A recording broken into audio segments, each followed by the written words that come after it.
I might add also another issue concerning bringing a whole village.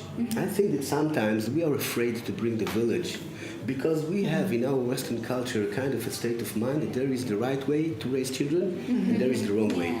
And we got a bunch of professionals to tell us what is the right way to raise children. Hell, I don't know. When I look at my children, sometimes I don't know. When I talk with a lot of professionals, when I start talking with them about their own children, suddenly the professional is gone.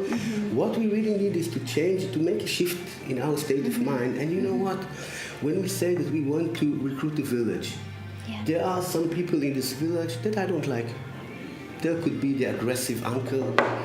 He should behave like that, otherwise I will do. And there is the grandmother who would state something like, oh, you should give him only love and give him more candies and raise the level of sugar and the ADHD will rise up or whatever. But you know what? I think that the most important thing for our children is that we as adults will understand that what they need is exactly those kinds of different interactions and not a professional interaction. No. So put a little bit of everyone. Yes, there is not something that is right or wrong. And don't be afraid to involve people from the outside. If we will not be afraid of that, we will less be paralyzed.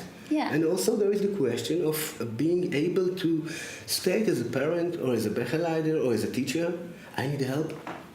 And sometimes we're afraid to need help because we have a culture of blaming. Yes. When we see an authority figure behaves, then we automatically blame him. So the ability to feel that I cannot handle everything.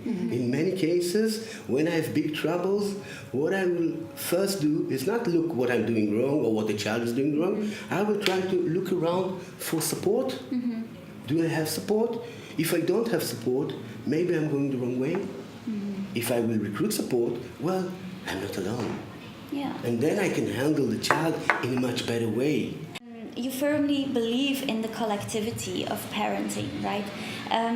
So also a local grocery keeper can be a link in that process. But what are the framework conditions to be able to do this or to make this work in a village? Or to motivate a local society to be the change they want to see? How do you...